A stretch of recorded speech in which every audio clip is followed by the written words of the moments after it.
Hello guys and gals, and welcome to another enthralling episode of Murel's Indie Hour, the only podcast on the internet where I, Murel, talk about indie games for about an hour, more or less. Today joining me I have Kyle Curran, the lead designer for Melterman, a terrific little early access action platformer with some terrific mechanics, great replayability. It's a challenging little thing where you have to melt different colored blocks in the environment to build bridges and get rid of obstructions, all happening in a toy factory where the toys have taken over. If you haven't looked at it yet, you really should. You can see it over on their website, which I'm going to plug at the end of the episode, so make sure you stay tuned. This game was made by the University of Utah's EAE program, and that is, and I'm probably going to get this wrong, and I'm probably going to be corrected 100 times, I apologize, but it's Entertainment Arts Engineering, I believe, is what it goes by. And honestly, great podcast. Listen to it all. Remember, this game is being greenlit at the moment, so make sure you stay tuned to check out the details and help an indie dev get ahead. Anyway, I will talk to you again at the end of the podcast. So I guess, first of all, it pops up in the beginning that the game was done by the EAE class. Now, I live in Nova Scotia, and that's not a course I've ever heard of before. Right. Now, right. What does that entail? It was, I'm going to mess this up, it was Entertainment Arts Engineering? Is that yes, correct? that is correct. It's either engineering arts and entertainment or entertainment arts and engineering. Honestly, I've been in it for 4 years and I have no idea. I mess it up every single time. But basically, that is the video game program at the University of Utah. So we are actually the -- overall game design program in the nation in the United States. Really? Yep. So we were, I think this year we were the #2 undergrad, the #1 masters. Last year we were the #1 undergrad and #2 masters. And we flipped back and forth with USC, University of Southern California, like every other year. And sometimes it just kind of feels like, well, they won it this year, so let's give it to the other guys this year, But that's what got me out here. And so essentially what the EAE program is it's not at the undergraduate level, it's not its own program. It is an emphasis that you get. And so there's two paths you can take. You can take a computer science side, so an engineering side, or you can take an art side, which is actually goes through the film program. And what we do is for the first 2 years, we gotta go our separate ways. The technical guys are on the technical stuff, the art people are on the art stuff, and then the last 2 years we are in classes together and we just make games the last couple of years. And so it works out really well.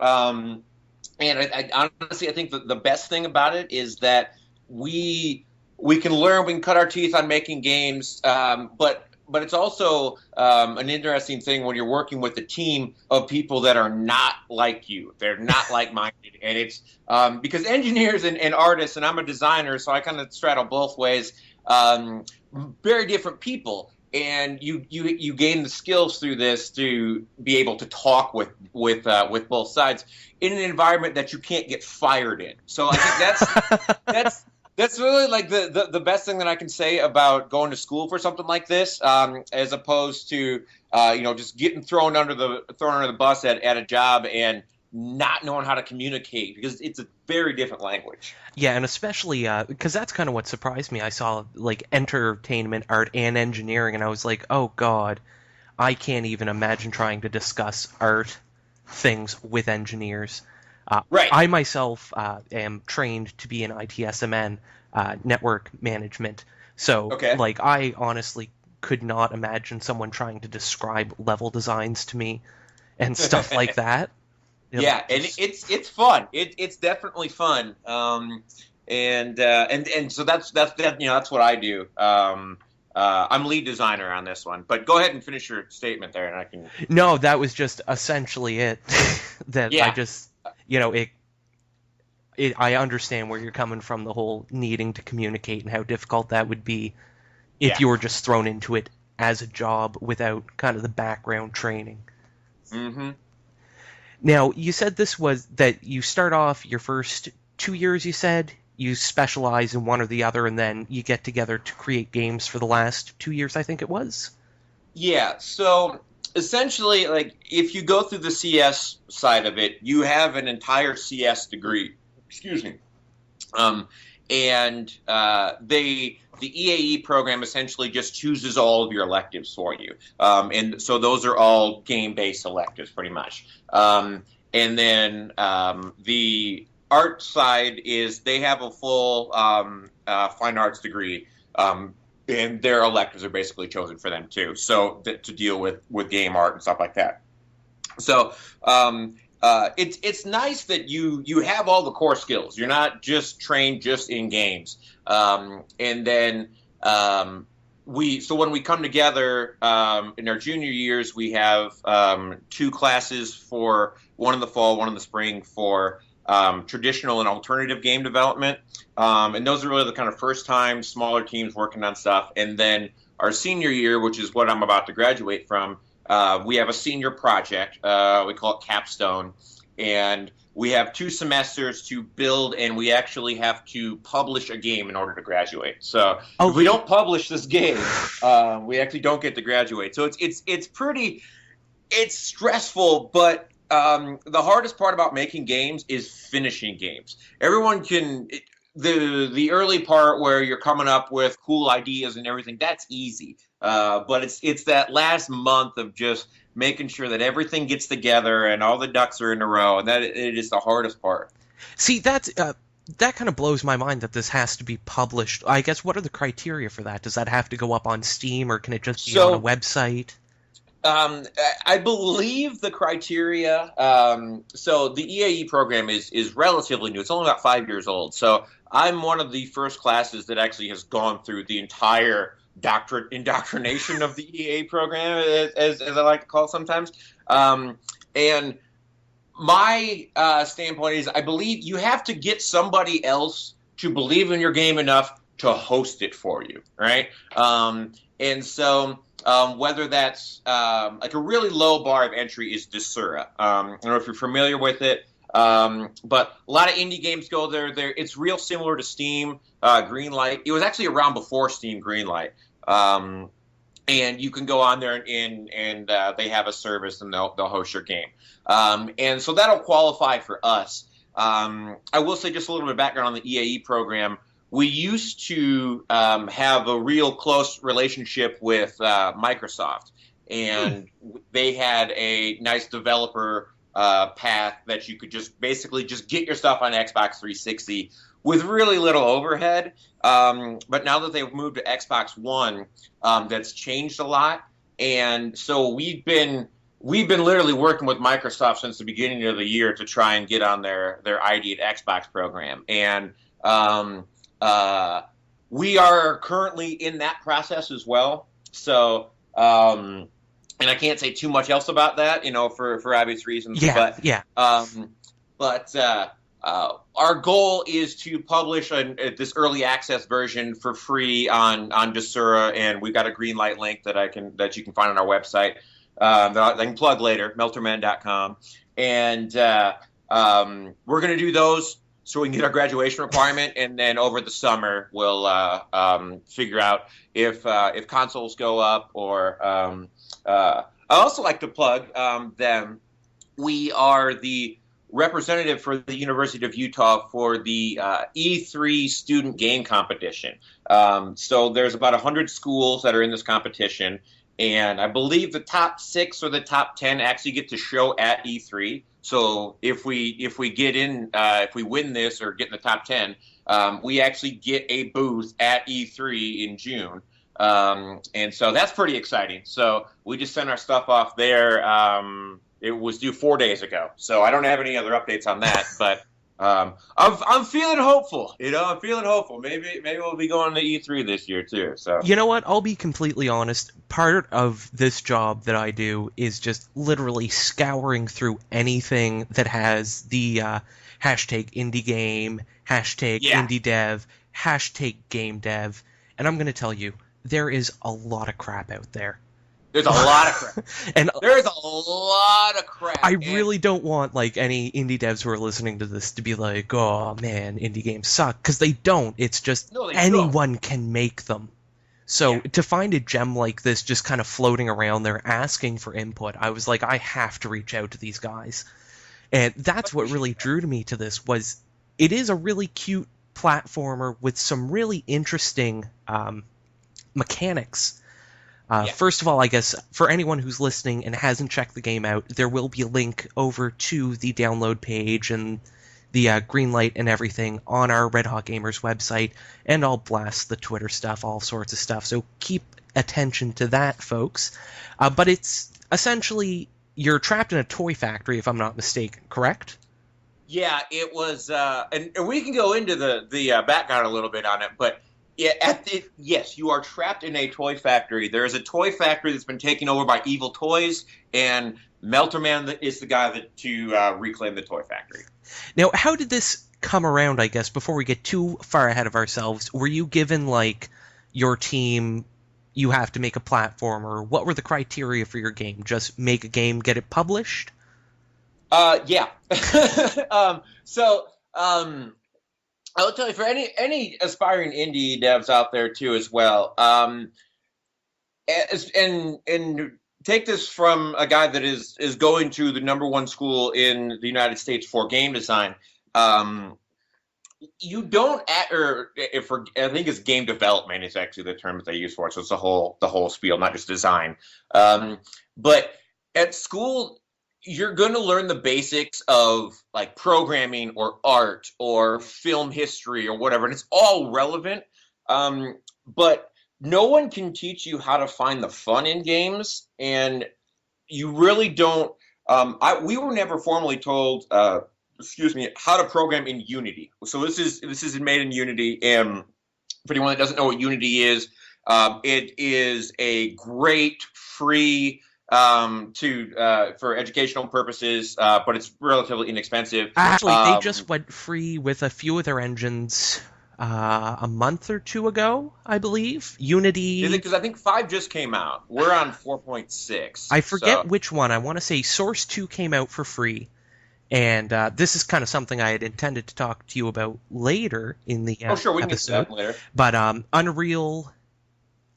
I forget which Unreal, but one of the Unreal engines is now free, and Unity is free. But I think Unity, it's free to use unless you get published, in which case they take like 15% of whatever you make, which is still a ridiculously good bargain for anybody out there just looking to work with a user-friendly engine to get their game kind of up and off the ground.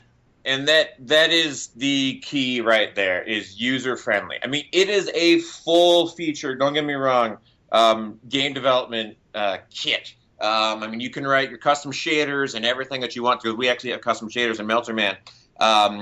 But for any devs out there, just get into it, learn it, watch YouTube videos on it, go through that is a tool that is used in industry as well. So if you're looking to just make something to get hired, companies don't care how many, like if you've made one good game, they care that you've made a lot of them. And so you can make a lot of crappy games in Unity, but the only way you're ever going to get better is by actually just messing around with it. And so I guess to get back to the question on what we were given for this, so how Capstone works is they try and do it sort of industry, how some companies do it. So we'll start off, and we've got to come up with just rapid fire pitches. So I think the first week of class we had to come up with like 15 game pitches, and what that's supposed to do is it's supposed to teach you that you might think you have this great idea, but no idea is real sacred. All right, you can make a lot of great games out of pretty much any idea, and don't have a death grip on one idea. It's like, I've had this idea for 3 years and it's going to be the best, and it's going to do, because it's probably not. And the adage that this is a real crude adage, but they use this in business and they use this in game dev a lot is don't be afraid to shoot the baby in the crib. And it's bad, right? But it stands because you're like, I've got this cute kid and he could totally go into something and write, but it's still young and it's not going to impact you if it goes away right now, right? And then so after the fast pitches, then we kind of focus on one or two, and then we'll make PowerPoints and give pitches and whatnot. And then there's several rounds of voting and whatnot. And then eventually we settle on, and I believe we made 10 or 12 prototypes. So we voted on some games and got assigned to teams, and we were given 2 weeks to make a prototype. And then we came and we showed the prototypes to an industry panel. We had people from EA, Avalanche. They did Disney Infinity, the Disney studio here. Eat, Sleep, Play, Twisted Metal guys are local guys too. And we present to them, and then they do a voting, and then 5 games survived it, and then we got put on teams and went from there. So it was.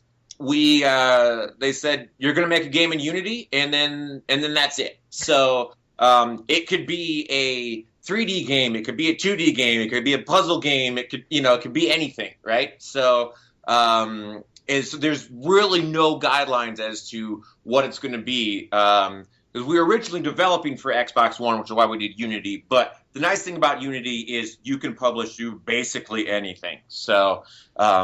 So pretty loose guidelines. It's like, okay, here you go. Here's 2 semesters. Here's some Unity. Go make a game, and if it sucks, you fail. I like that. Yeah. It's strangely very close to what you're going to be facing in the real world, I think. No, absolutely. Yeah. I mean, it's cutthroat, and that's why, you are paying to go to school, right? They have failed people. We actually had a guy that didn't make it through one semester. On our team, and so it's not like you're paying for school and you're going to graduate, but at the same time, they'll work with you if you're not going to get published until like the middle of May. We can work with you, stuff like that. So. And I think that's probably the best way to kind of go about it, because if you think about it, if you're an indie dev, because I mean, there's a lot of games out there that are being made by one guy on a laptop in his basement. Mm-hmm. Dwarf Fortress, one of my favorite games in the world, is probably the best example of that. Just a game 2 guys threw together and just got cult status. You get your Minecrafts, these just little simple one-man projects. But to get there, you still have to do the work. You can't just kind of half-ass it, throw up some code, and be like, that's it, it's done. I think that's the biggest thing is making games is work, right? And at the end of the day, it's about making a fun game. And but the sad thing about it is that the more and more you play your game, like you hate the game you're working on by the time you're done with it. But you've got to look at it from somebody else that hasn't went through everything, that you've gone through on it. And it is work. But it's only something that you get better at with practice. Yeah, and I mean, as part of my courses, becoming a systems manager, there was a lot of SQL and other programming languages in there, and I can't count the amount of times I was working on a project I was so happy to be working on, and at the end of it, I had just gone over the code so many times, looking for that one decimal point that was out of place, and just by the end of it, I never wanted to look at it again. And a lot of the time when I tell people, I'm like, hey, I review indie games and I do this YouTube stuff, and they're like, oh, that sounds like a lot of fun. And I'm like, you obviously have never watched the same 20 minutes over and over and over trying to figure out why all of a sudden your audio is now 3 seconds ahead of your video for no apparent reason. Right. And I think, a lot of people look at this kind of new. I always like to think about the internet as the Wild West, where just pretty much anything goes, and you can make anything of yourself. I mean, you took the traditional route and went to school.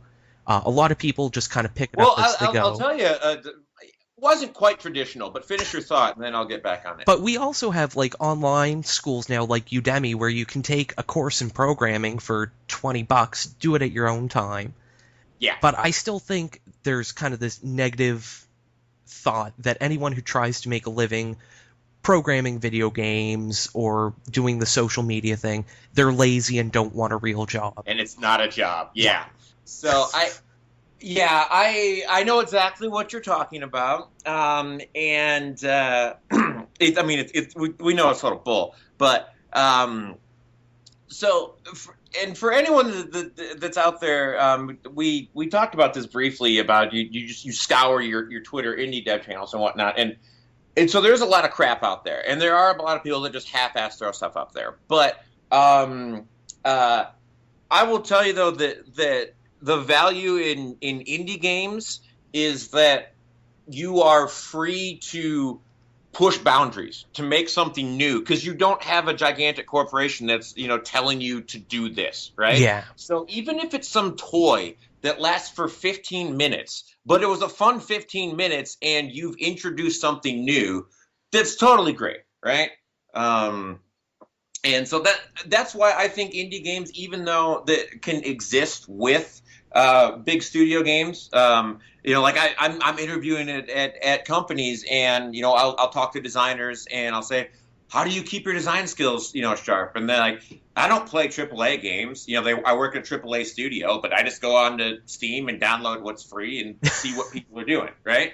Because that's where new ideas are coming from. So if you got an idea, go for it. And I think that's kind of what draws me to indie games. They just announced Black Ops 3 a little while back. Right. And you got to think about how many millions of dollars has gone towards just Call of Duty. There's how many titles, how many people buy it. It's crazy. And then you see just essentially reskinned, kind of different stories, sold for $70. And then you have the little indie gamer who just has one really good idea. And that's what's going to set your indie game apart, is the idea, your implementation, how well it's been put together and presented. But that doesn't have to cost a lot, as long as your game can stand out. Because, I mean, if you go through Greenlight right now, every other one's a clone of something. Oh, exactly, yeah. And honestly, our Greenlight page, we need to do some hardcore editing on it, because it doesn't exactly stand out for what the game I believe is actually has a different gameplay than you get in a lot of games. Yeah. And I'm going to chill for my own game there for a second, but so indie games are great in that, and I feel that a lot of people will try and overscope things. They'll try and I got this idea that I'm going to do this multiplayer over the internet, and it's going to be random this and random this and random blah, blah, blah, blah, blah, blah. With crafting and survival and zombies. Exactly. And it's like, indie game... Now, here we did have a bit of a technical issue. So, unfortunately, we lose the last little bit of that sentence, but let's jump right back in. Hey, shout out to Comcast. Man, I can't even tell you how nice it was for that not to be my internet for a change. Oh, I bet. If you listen to any of the Red Hot Gamers podcasts, it's always 15 minutes in. It's like, oh, and Murel's gone. Oh, and then it's just 5 minutes of them talking about the weather and Twitter, and then I come back and it's like, oh, I think he's back, and then it's like, oh, he's gone again. Shout out to Nova Scotia Comcast, or what do you have for internet provider up there? I have Bell Alliant. Okay. This is my favorite part. I'm on ultra high speed with a upload rate of 600 kilobits a second. Oh, that is good. That is good, right? You might be able to upload this by the end of the night. So, so I wanted to touch real quick on you said the non-traditional or the traditional route. Where we were talking about how I got the degree and whatnot, how I got into gaming. And so I am 29, so I didn't do the straight out of college thing or straight out of high school college thing. Just quick backstory. When I first got out of high school, I got 4.0 and all that good stuff or whatever. I didn't know what I wanted to do, so I went to school to be an English teacher. And then after, first year, I got all A's, but so I didn't want to be an English teacher, so dropped out and was homeless for a bit, and then I installed Dish Network for about 3 years, and then my wife and I a chimney sweeping business in Iowa, and I was on top of a 40-foot ladder one day, and I said, I don't want to do this anymore. And so went to bike ride, and she said, what are we going to do? And I'd known it for a long time, but I didn't know that it was a viable career path. Like I've always liked games. I've always enjoyed critiquing games. But I just said, I want to make games. I want to make video games. And she said, well, you're probably going to need a degree for that. And I said, all right, find one. And at the time, USC was number one on the Princeton Review list, but they were $40,000 a year. And the University of Utah was number two, and they were $5,000 a year. So I said, all right, move to Utah. So within about 2 weeks, I completely BS'd my way into a calculus course at the local community college, that was 8 hours a day after not doing math for 7 years. And so it was rough, but I knew what I wanted to do, and so I'm like, all right, we're gonna go through it. And then, like within about 8 weeks later, we packed up and moved out to Utah. We hadn't even sold our house yet, and we're like, screw it, this is what we're doing. So, and then been kicking ass ever since. So I did the traditional college thing, not exactly the traditional way you usually get to college. And you know what? In my course, a lot of similar stories. Like I had a guy who was 63 in one of my courses, because that was the allure of this program for a lot of people, was you didn't need to have computer experience. They taught you all that. Mm-hmm. And another guy, he was probably in his early 30s, was an English major, taught for a couple years, decided he hated it. I think he's currently doing web design now. I lost touch with him a few years ago, but that's kind of, I'm feeling the story behind a lot of these game developers, that it's something they wanted to do but never thought it was viable, and kind of did their parents' idea of a job for a while. Yeah, and there's the whole parent thing, in whatever, and I'm not going to get into my background on that, but it is a cool time to be in this industry, because so I grew up in Iowa, which is cornfield, real small towns, everything, and like it was not an option to be a game programmer, designer, artist, whatever, like there wasn't even an option when I was growing up. So if you're listening out there and you're thinking about, oh man, I really wish I could make a game. Just you're gonna make the shittiest game of all time at first, but just do it. See if you like it. So, and I'm actually hearing that quite a bit from a lot of developers that I've been speaking with. I'm like, hey, I saw your trailer or whatever. I'd really like to talk to you about it. And a lot of people come back and they're like, I really don't think my game's good enough to talk about. And I'm just like, man, it's an hour of your time. I'm going to plug your stuff. Just talk to me. And they're like, no, I don't really think my game's all that good. I'm just like, fine. Out of my face.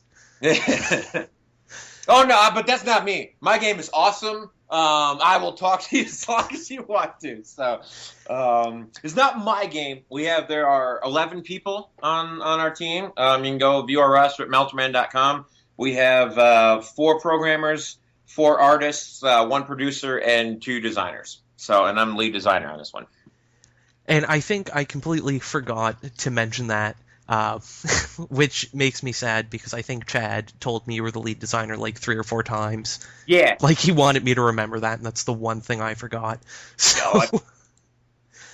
No, I'm going to throw Chad under the bus here. Chad likes to call me the level designer, and I'm like, Chad, I have a title. It's lead designer. All right. So, I was appointed that title. So, what you got to do, and this is my strategy, whenever somebody's not looking, just give yourself a promotion. You're damn right. Yeah. Exactly. I came in one day and I was like, "Hey, Blade, I'm the indie correspondent now." And he's like, "What?" And I was like, "Yeah, I'm just gonna talk to indie devs. That's my thing now." And he was like, "Yeah, okay, whatever." All right, sounds good. Yeah, and so this is a thing that people might have when they're dealing with credits in indie games. And there's two schools of thought. You can go and you can credit every single person for every single little thing that they did. Like their best grip, best boy, best cater or whatever. Or what we did is, and you can see this in our little destructible credits, is it just says Melter Man was made by these people, right? And then you can tell anybody whatever you want, whatever you did on there, right? So. And I'm so glad you brought the credits up because I have to say I was a little surprised that the game was so short. Specifically because I was stuck on one level for like 3 days. I'm traditionally a puzzle game person. My girlfriend can sit down and play puzzlers from like dawn till dusk. Loves them. I'm the kind of person that gets like 3 squares filled out on their Sudoku and throws the book away. So, but I powered through it and I got to the credits and I thought that was such a neat idea that it was interactive because a lot of the games, once you beat it, it just kind of scrolls for 5 minutes. You walk away, you fill your coffee up, you do whatever, come back, and you're like, oh, credits are done. Yeah. Is there going to be something after the credits that I got to fucking stick around for? I also like that I got a lot of points for just absorbing all your credits. Yeah. The fact that that was definitely intentional. It was definitely intentional. And into the short part, that is what we're calling our early access or demo, whatever you want to call it. And then it honestly it depends on where we get picked up at and how much we're going to do. Because right now our goal is what we've got kicking around right now. We've got probably 20-ish levels in like the actual main game, and then once you beat the main game, you're going to unlock hot core mode, which is there's no white goo at all. Everything is red. Oh, so goddamn. So they'll be the same basic layout of the levels, and we have to tweak them to make sure that they work right. But that is the hardcore version of it, right? Oh, so that just sounds miserable. yeah. I mean, if people want it, but that's the beauty of online stuff. If people dig it, we've got levels that we haven't pushed out yet, right? But you gotta, you can't throw everything out at the same time. And if people are digging it, we can build levels and upload them, So that's how games work now. You don't have to put them all on the CD and ship them. Yeah, and that's one thing that I really enjoy about this new digital download age is you're not confined to how much your game disc can hold. Yeah. And it still blows my mind that Battlefield Hardline was a 2-disc game. Yeah. We live in an age of DVDs. As far as I can tell, I haven't played it. My brother's super into it. There was like 5 campaign missions and then multiplayer. Why did that need 2 DVDs? I don't know. I have no idea, man. I really don't. The only I guess educated guess I could say was that they had a lot of things that they wanted to install on your drive that they didn't want to make you download. So it's easier to put in a disc that cost them probably like 6 cents to make with 20 gigabytes worth of 4K textures that they'll install on your hard drive. And then because if they didn't, the day one patch is going to be about 15 gigabytes. Oh, and so easily. You're going to come home, you're going to put the thing in there, and you'll be like, oh, wait, we got to install the game now. All right. So that would be the best educated guess I could give you on that one. And you know what? That's probably exactly right, and something I just simply never would have considered because all the games I play are pixel. So nice graphics were never an issue for me. Right. But now, moving on to Greenlight, I've never actually talked to anybody about kind of the back end of Greenlight. So how does that work for an indie developer? All right. So how Greenlight works, and I'm going to give you the what I know about it. Chad our producer, has mostly been taking care of the behind-the-scenes stuff, but it's really a pretty simple process. Excuse me. You pay Valve or Steam, which is Valve, $100, and they give you access to upload videos and whatnot, and have a page. And then if you go on Steam Greenlight, there's the yes, I would play this, no, I wouldn't, maybe. And then basically the way you get greenlighted is if you have a higher percentage of yeses than nos. And whatever the percentage is, I think varies based on how many votes you're getting or, stuff like that, how long you've been up or whatever. There's some kind of analytics to stuff like that. So is there a time frame? Like you can only be on Greenlight for a month or a month and a half? I wish I could tell you. But I'm fairly positive that there is no short time frame. I will tell you, there's probably a long one, but I know some people from last year's capstone, the year before me, put up on Greenlight, and they just got greenlighted like last month.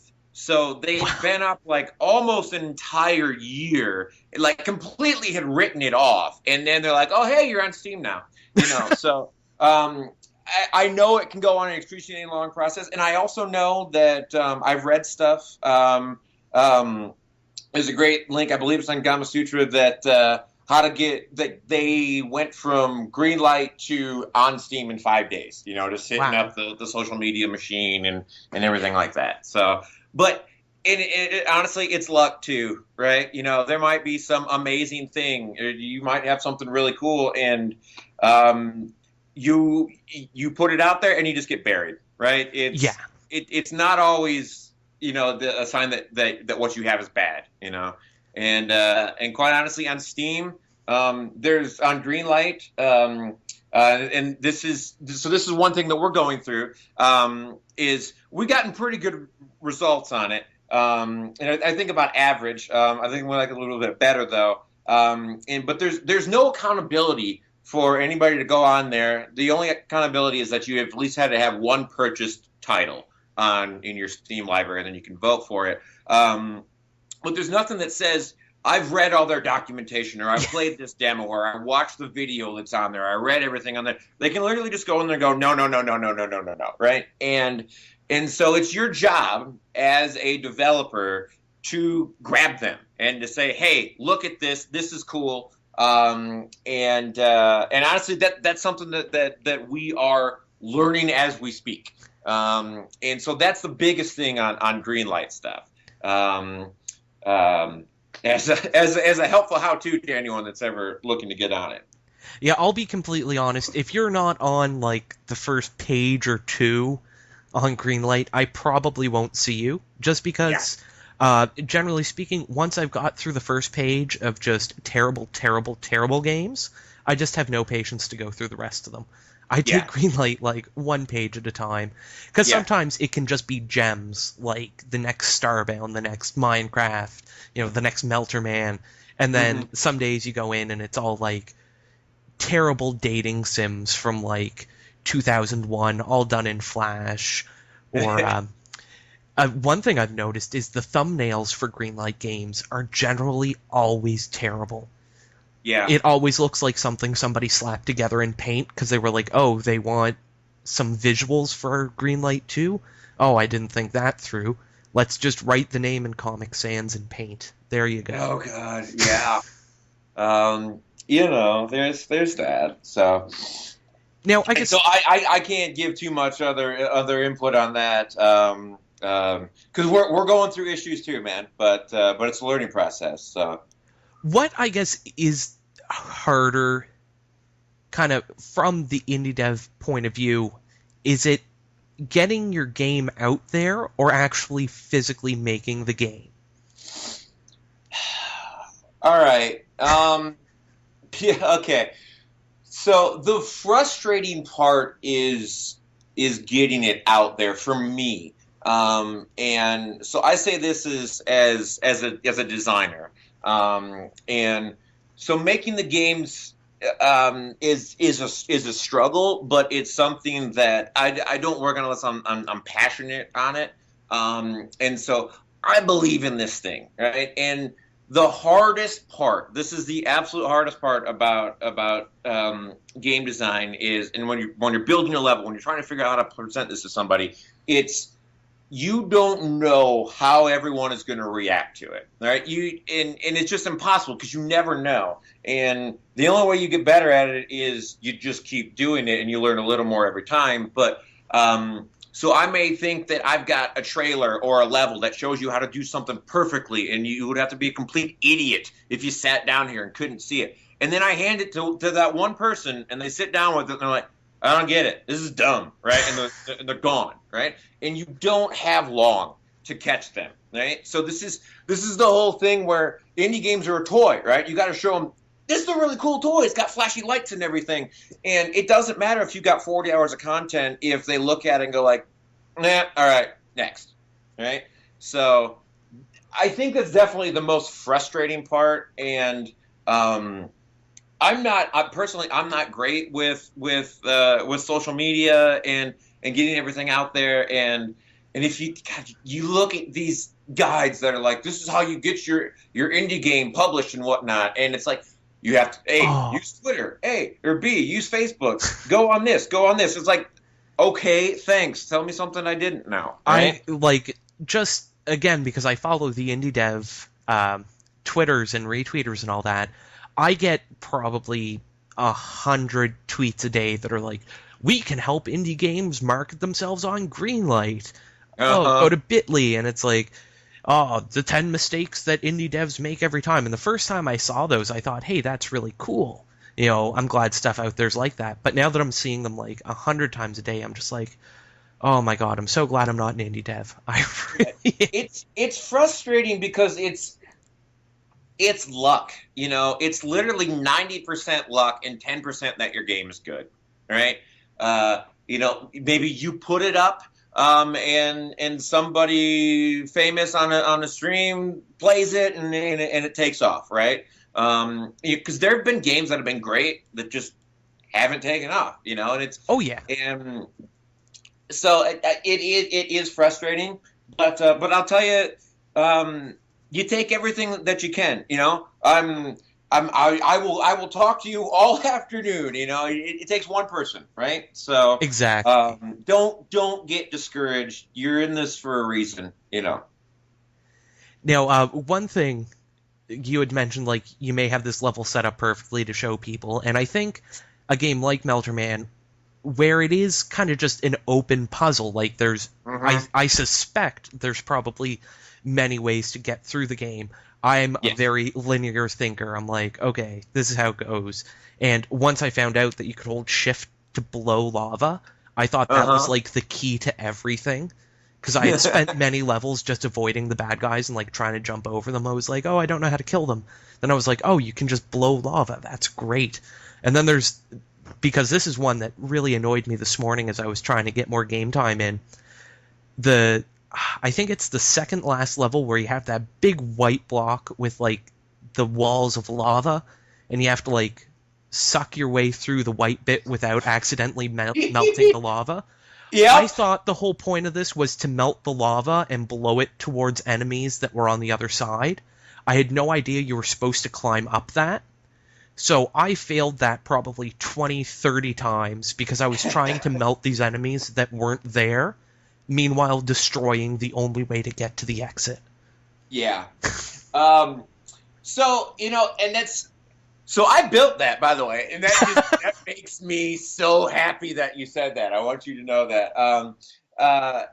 So here's what the design philosophy with Melter Man was, and I think this might be helpful to people. So with Melter Man, you have essentially an overpowered vacuum cleaner. So you can melt bricks, or you can melt things to turn them into goo. You can vacuum up the goo. You can shoot it out in solid brick form. You can also shoot out in goo form, and you can push goo around with air and push enemies around with air. But so we have enemies in the game. We have obstacles in the game and whatnot that will hurt you. But you don't have a gun. You don't have something and you'd be like, all right, shotgun to the face. All right, move on. So our goal was it's called emergent gameplay, which means we're going to take these really four basic things and make sure that you can figure out how to use them, and then what combinations can you figure out how to do it, right? And so there'd be a lot of times in levels that we'd scrap or move on, that there was like one way to solve it, and that's not good enough, right? We have to give players a kind of thing like, all right, how am I going to get through this? So for that one level, the little S curve thing, you can totally melt through it and jump up and do the S. You can jump up high and melt some of the red and use the air to push it into the big pit, and then just build yourself a nice little bridge to go up. So it's there's. In Melter Man, there's a beginning and an end, and it's real, and that's all you need to do in Melter Man. But it's how you want to get there. And I always told people that there's no one right way to solve it. There's a lot of ugly ways, but as long as you get past it, that was what it was intended to be.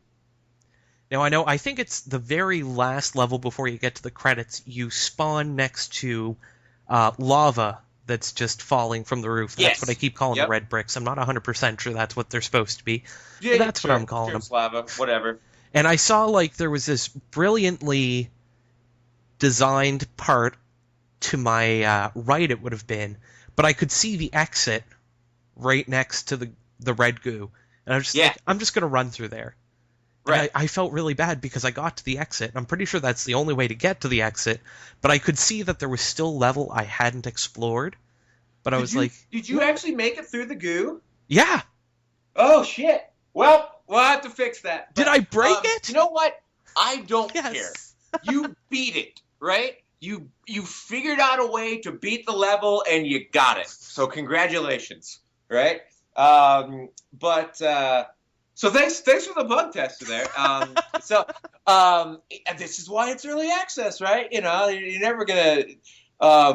It's so crazy. You think you can test it what other people are gonna do, and then you have no idea. You just release it. There only used to be 3 goo things there, and you could totally just kind of go through one, wait it out a little bit, and then go through the other ones and just go through. And so we put more in, but I guess you just ran through it before the actual lava got down? No.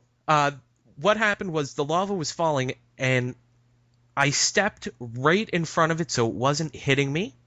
I started blowing and just booked it. I took a bit of damage, but I did manage to get through alive. You know what? You got through it. So congratulations. Right? I could do 100 podcasts, and I think that right there is going to be my favorite moment, where I just broke the game on the dev. Tell me, was that, supposed to be one of the hardest levels? Was there this brilliant puzzle that I just walked past because I was lazy? It's it is a level that we're experimenting with that is kind of introduced into hardcore mode. There's no white in that entire level. So you have to build with red. You have to carry it with you. There's, fire it up and see if you can actually be it the quote unquote intended way, But there's some interesting stuff in there. And it's supposed to be a difficult level. But it's honestly a level that is positioned there. So it's the end of that of the early access game, but it forces people to experiment with the controls a little bit, and I'll tell you that you can do any of the 4 actions at the exact same time. And I don't know if you figured this out, but we left that in there on purpose. So, you've got these 4 simple things, right? So you probably figure out pretty early that you can hold down both buttons to melt and suck at the same time, right? Yes. So you can run down, melt, and suck, right? All right, but you can also do that with shooting too. So if you decided to melt first and then fire a brick, now you shoot out goo instead of solids, right? So where you didn't have a weapon before, now if you somehow vacuumed up some red and then held meltdown and shot, you would actually basically have a flamethrower that you can throw at people. Because you had mentioned that you could shoot it in both the brick form and the goo, and I was sitting there and I was like, I never figured that out. Because what I was doing was I'd shoot like 2 or 3 red blocks and then melt them and run away and hope the bad guys would walk into them. No, and that's fine. Or you use air to push it at them, or whatever. And you can do a flame saw, where you melt, shoot, and vacuum red, and it keeps you cool, and you just walk around with a flame saw and just destroy shit. So it's it's pretty fun. So so I'm telling you this, but those are things in the game that if somebody figures them out, then that's a player story that's a positive for them. All right, they're like, oh, that was really cool, and we didn't tell them specifically how to do this, right? And that's kind of one thing that I had noticed was there were little hints here and there, like you could melt blocks and it'd be like, hey, look up, and you'd be like, oh man, you can go up that way. Or actually, I think it said build or something, and I was like, oh, that's really nifty. That one's built, yeah. But there's no tutorial. It's not like, this is how you walk. You have to do this when you encounter enemies. It was just kind of like, hey, friggin' bad guys. And I was like, oh, God. Yeah, there's a certain line between, and I hate tutorials. I absolutely hate tutorials. I'm going to throw this out there.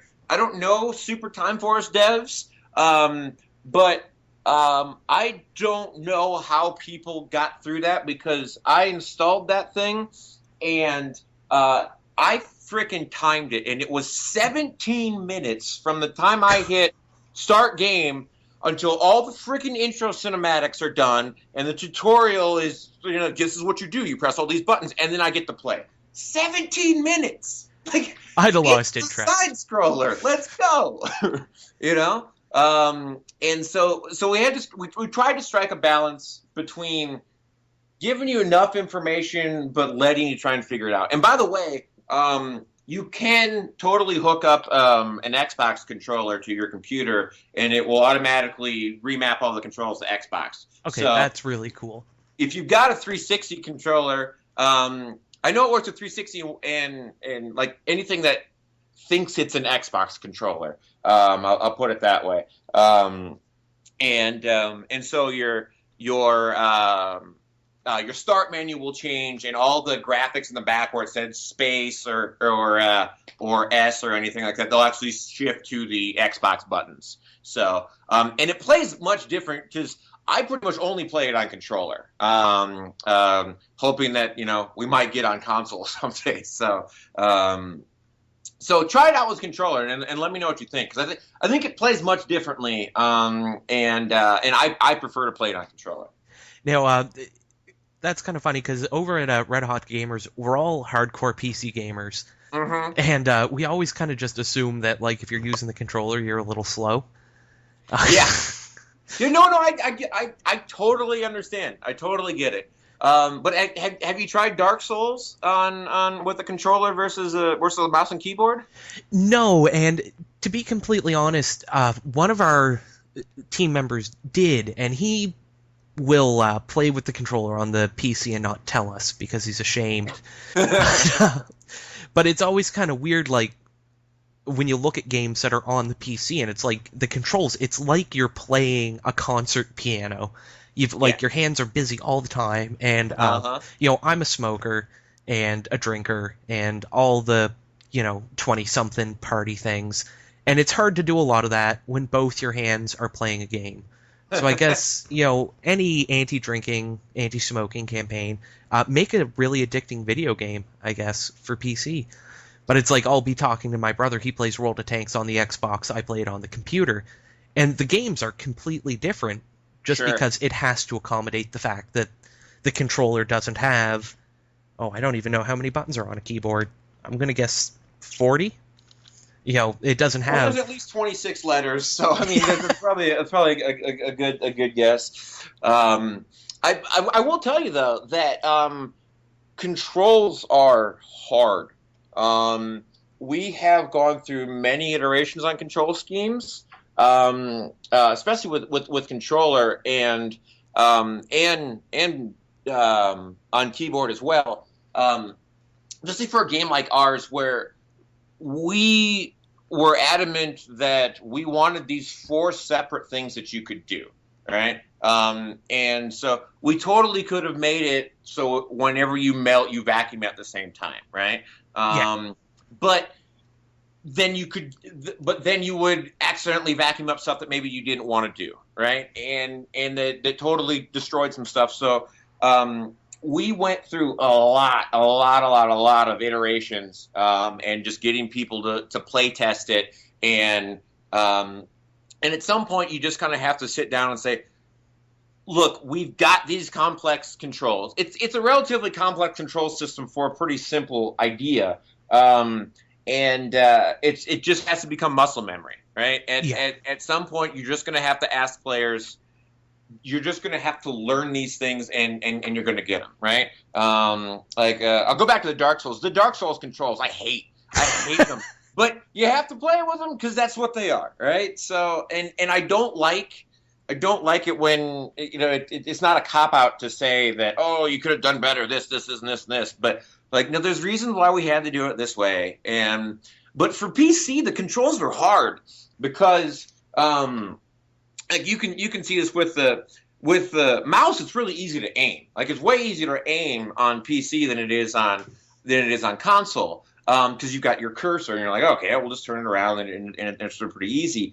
But in terms of shooting and using air. You've got your left and right mouse button, right? And you're like, man, I'd really like right mouse to be shoot. But then at the same time, I vacuum all the time though too. So maybe I want that on a right mouse.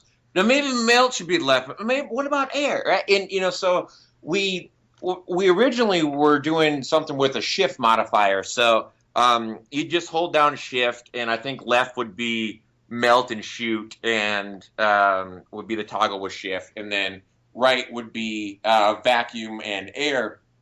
But that I hated it because you couldn't do the tricks that I was just telling you about, where you couldn't melt and shoot at the same time, right? Because you could only do 2 things with the shift key. So that's kind of why S is shoot right now, and we can change that. We can do it or whatever if it's unintuitive. But controls are hard, and there's something that get overlooked at a lot of games, I think. And I think part of it is too, you got to think about what's comfortable for the user.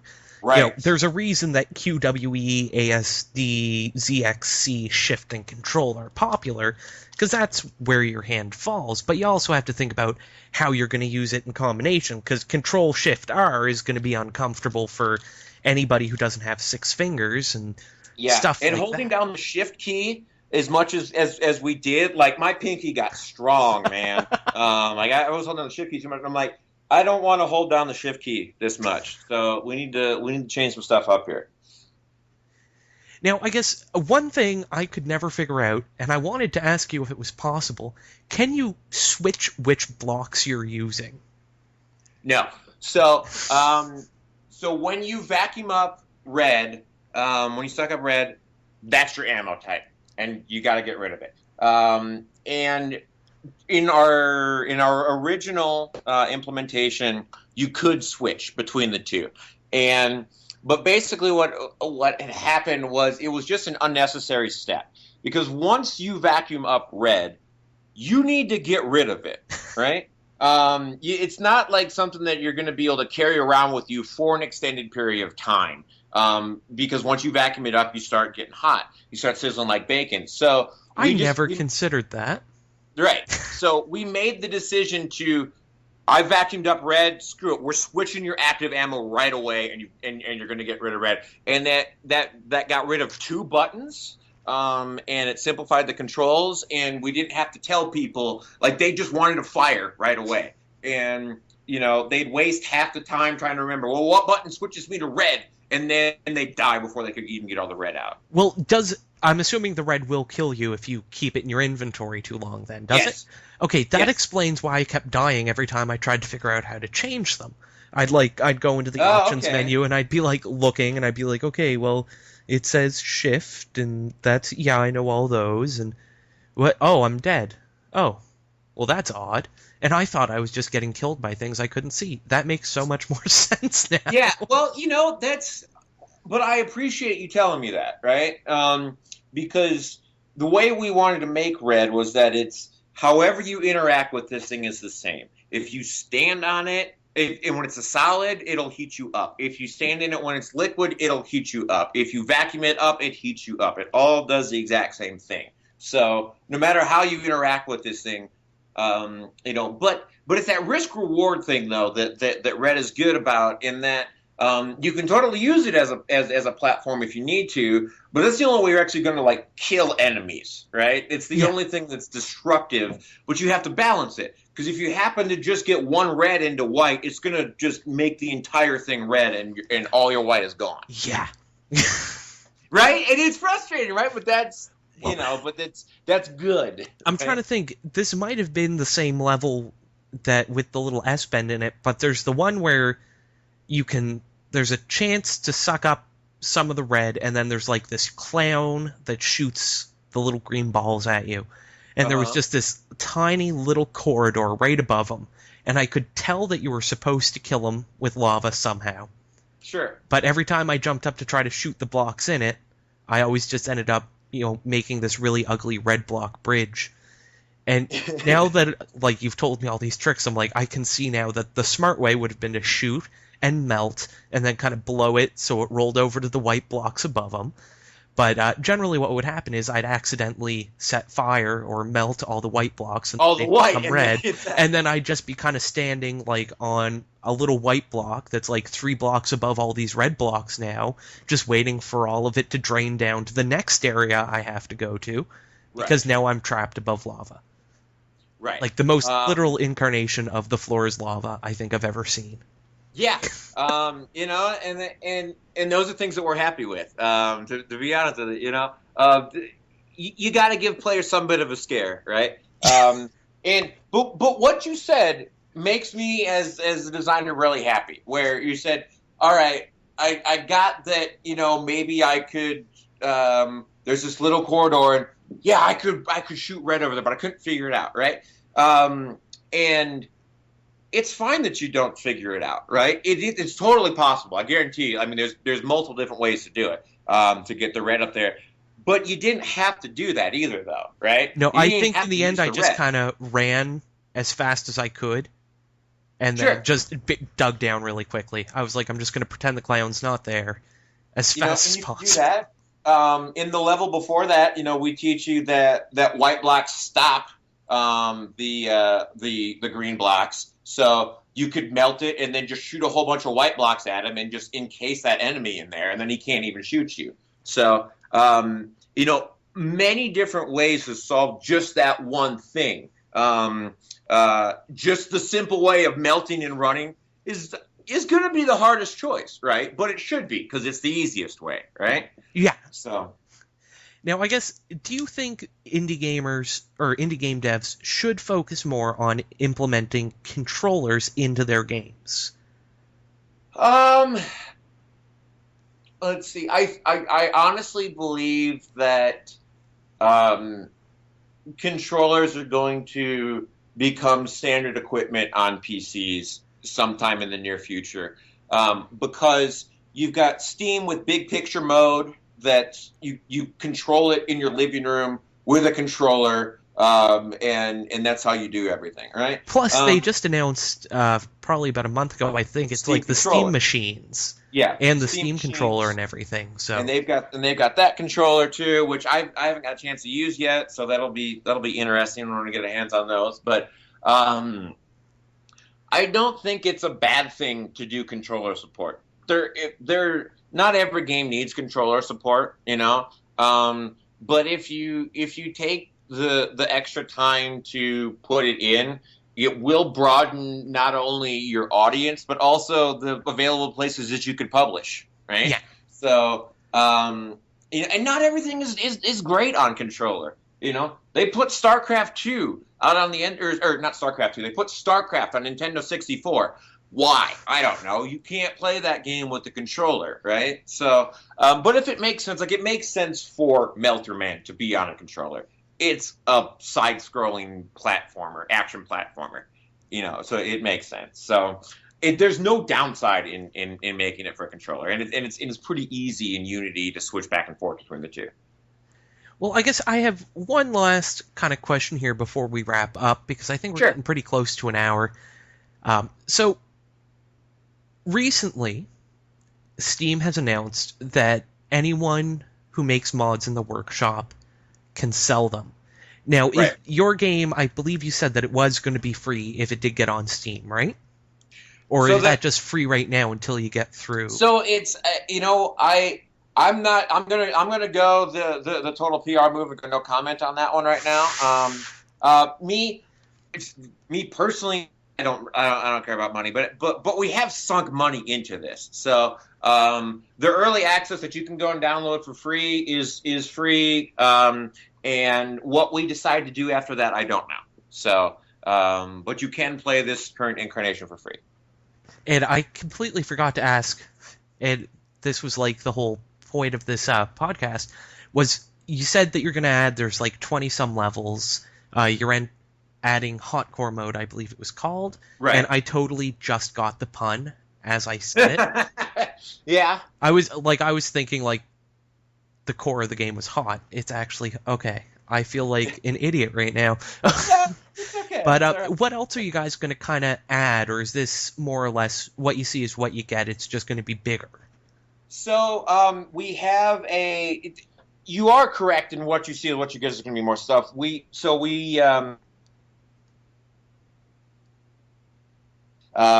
Is pretty fun. When we demoed it at shows and whatnot, we've had the sandboxing. It's not in the current build. If people want it, hell, we might just throw it in there. But it's something that you can just go in there and spawn as much stuff as you want to and just mess around with it, right? So you want to build your own, janky level or whatever, because this game will be cool as a level builder. We, due to time constraints, didn't have time to put a level builder in it, right? So, so it'll be sandbox mode and then more levels. So that's. But in terms of, are we going to add any more features or any new powers or abilities?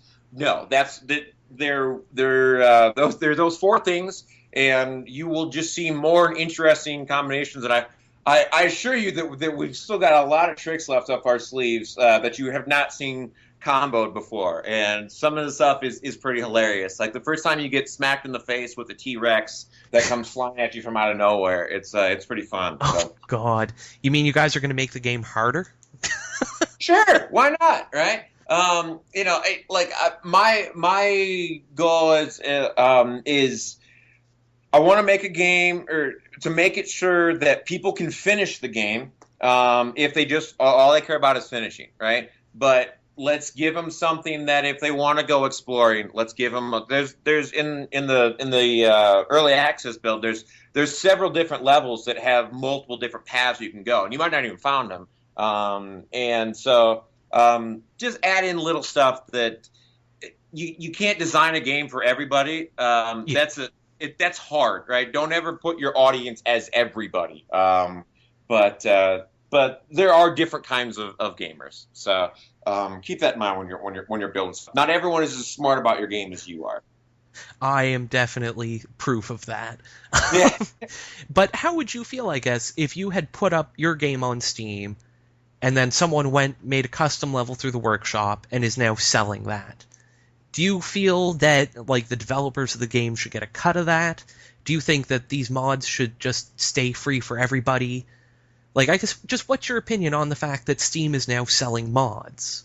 So, all right, I saw this came out yesterday. I'm not going to get myself too much hot water on it, but so one, I believe that if they want Steam Workshop, the developer has to allow that, right? It's not something that Steam just decides, oh, hey, you got Steam Workshop, right? So the devs have to allow that in the first place. So I guess they're already allowing people to make content for it.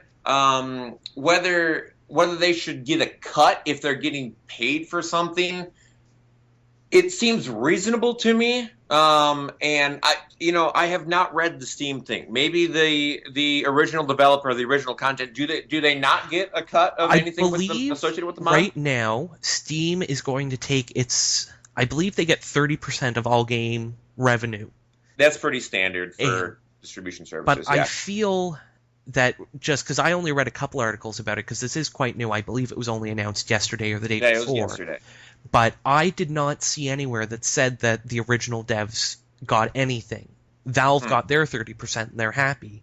Right, of course. The workshop mod people, creators, get the rest. Right, so they got the 70%. It is what it is.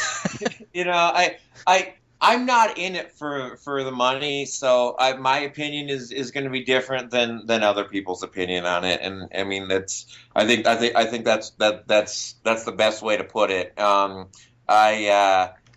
It would be nice if the people that originally developed the stuff, got some bit of a kickback because you're using their product, but because you'd have to if you made a mod and you were going to make money on it, you're going to have to talk to the original people that did it anyway. So without knowing too much more about it, it'd be nice if they did get a cut, but if they didn't, they allowed the workshop to happen anyway. So now that people are making money on it, then... I wasn't aware that the developers actually had to allow workshop. I figured that was just something that happened. Well, I mean, so... the game has to allow for a mod, right? To be open enough to support people to just go in and tinker with code and do different stuff, and to different extents. Like, if you're just going to do a texture remap and you can figure out the binary file or the JPEG that the thing's held in, you can slap the thing on there, right? But if you're going to do an actual full UI mod and all sorts of other stuff, there has to be a certain API that's built into the game that people are going to be able to mess around with. So it's not something that we couldn't put Melterman up there and Steam could be like, all right, we're going to let you add content to it, because it's so locked down on our end for what goes into it. Like, they couldn't go into our level select and add a new level. So, I guess that's and again, I don't know all that much about Workshop too. So, yeah, and you know what? I honestly just wanted to add something to make us both sound smart and topical. Oh, sure, hell now. We're current with game news. Right? I'm up with the lingo. I understand how the memes work and all them. Yeah. All them JPEGs that they're sending each other with the GIFs on the interweb. GIFs. See, you know what GIF?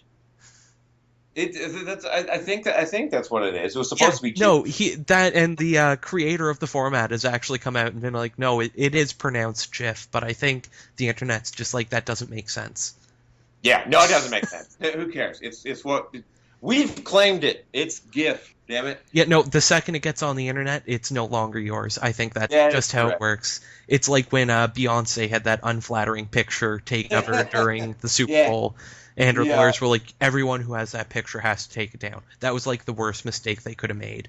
They just angered the monster that is the internet by doing it. They've angered Reddit. Yeah. And shout out. Once you anger Reddit, you're done. You're done. Yeah. You've lost. Anyway, I do want to thank you, and I really hope I can have you on the show again. This was great. I can't wait to see what Melterman becomes. I would love it. Hey man, you don't have to pay me to do this stuff. I mean, full disclosure, he's not paying me to say anything here, but you don't have to pay me to talk about games. Like, this is what I do. This is my passion. So anytime, man. So there you go, folks. That was, again, lead designer for Melterman, Kyle Kern, joining me.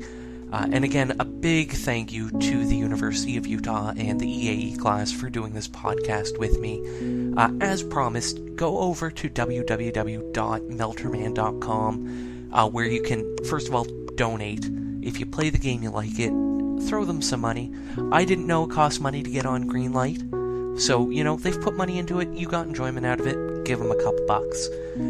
You can also vote for them on Greenlight. Check it out, download the free demo. It is available for both PC and Mac, and it's totally worth the time. The Desura link, when I checked, was still being processed, but check back, because remember, if this doesn't go live, folks, they fail, and Kyle was simply too nice of a guy to let that happen. And if, by any chance, you guys at E3 are listening, this is one of the teams you want there. Seriously. And other than that, we had some great tips for new starting indie devs. You gotta focus on, and I'm counting on my fingers, even though you can't see it, you gotta master the social media. Get out there, talk to people, tell people why your game is the best, even if it's not. Lie. Get people excited. Free engines out there for people to use. Take advantage of them. Mess around. Make a game. Have fun. If you are interested in this, there are courses. Kyle said it was only, I think, $5,000 for a semester there. I know up here in Canada, or at least in my province in Nova Scotia, you can go to the community college. They have an app development program geared towards computer development, and it's only going to cost you like $1,300 a semester. So, there's options out there for you. So, once again, thank you everyone at the University of Utah. Big shout out to Chad, I believe they said the producer of this game. He's the one who organized all this. And once again, thanks to you guys for listening. Remember to check us out at Gaming with Murel, at red_hot_gamers for the main Twitter, and hit up at Melterman. Show your support. They value feedback. And once again, thanks for listening. I will talk to you guys next time. Like always, the intro music for this episode was Roll Music's The Pirate and the Dancer, and the outro music you're listening to right now is Sterling by Poddington Bear.